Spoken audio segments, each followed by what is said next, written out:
All right, so now we're going to be dealing with an opponent that's a little bit aggressive.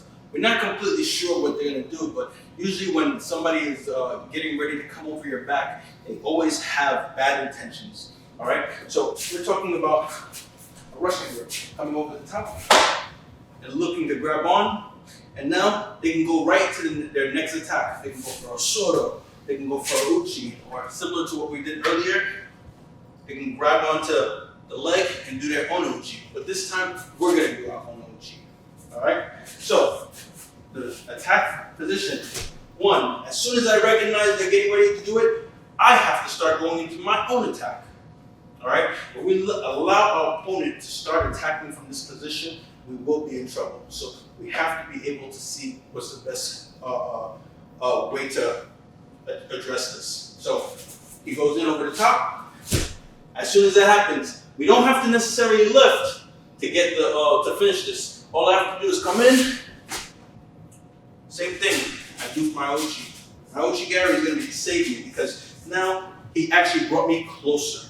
All right, for my technique. So he comes over the top. One. As soon as that happens, I start taking a step onto the inside and we start finishing the technique. So I have control. Everything takes time. I walk right into the technique. And I'm probably going to land right inside of his guard. So I finish, and now we're in position. As soon as you get into this position, think about being able to put your hands onto their biceps. So this way you can start working to get into an upright position. If we stay here too long, or if our hands are in position, arm bars, chokes, different things can happen. All right? So he reaches over the top. As soon as that happens, as he's going to reach over the top, I'm going to start thinking about going right into his body. I want to meet him in the middle. As soon as that happens, we start going into position. And now, we finish. Once our chest makes contact, it's very hard to make the separation. All right, so be prepared. You're going to be inside their guard. So be willing to go into that position and be ready to attack after. Okay? Then go to the top. You have to have a quick reaction when you first hit. As soon as we make contact from his overhand, I'm actually going along with it. He pulled me into the position.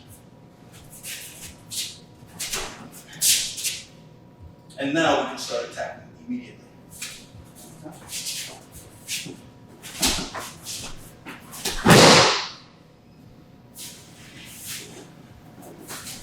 Motion.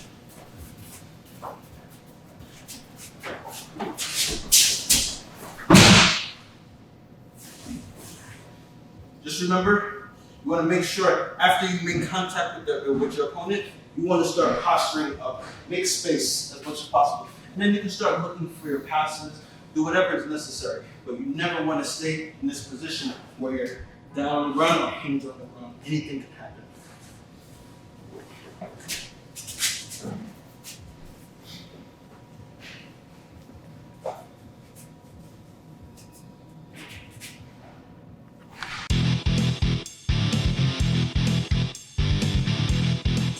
So the next technique that we're going to be dealing with is dealing with the counter for Uchimata. There are many different counters to deal with Uchimata, but this particular one requires you to have a little bit of strength behind it. You're going to be lifting up your partner and you're going to be spinning them around in front of you. So for Uchimata, if my opponent is facing, for me to finish my Uchimata, I'm going to have to lean forward when this happens. So traditional Uchimata, I take my step. I want to make that triangle step. I want to reach in between my left leg, and now I'm pulling him forward, and my right leg swings in between, and I finish. Now, I need to rotate my body, but dealing with an opponent that's going to be doing this to me, I need to make sure he does not rotate into me. All right, so I'm going to let my opponent do with this technique. He's going to do it with his Uchimata. As soon as we notice that, I'm going to lower my level. I'm going to make sure that he's going to have to carry my weight. So the lower I am, the harder it is it's going to be for him to be able to lift me up and finish the technique. So I lower my level. My hand goes in between his legs. And now what I'm going to do is I'm going to put my hips into it. I'm going to move my hips forward and I lift. I use my hips to lift, and when that happens, I want to start thinking about removing my leg, and I want to start pulling him forward. All right? My hip is going to be replaced. He's going to be in the center. What I want to do is lift up, and now we start moving into the direction to get in front of his body. He goes into Uchimata. I reach in between. I recognize that he's getting ready to do Uchimata. My hand goes in between. If I'm controlling this lapel or controlling the tricep, they're both good positions. All right. So he goes in. As soon as we see that, hand reaches in between. I lift up. As soon as that happens, I'm going to start rotating.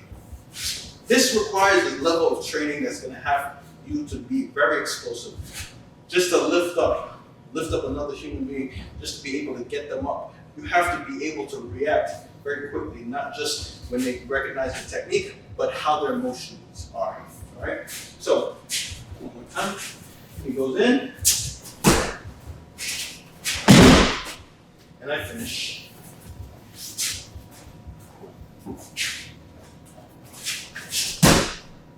Notice, I lower my level. As soon as that happens, my hips come forward. I pick up, hip comes out, and now I'm going to start pulling him through.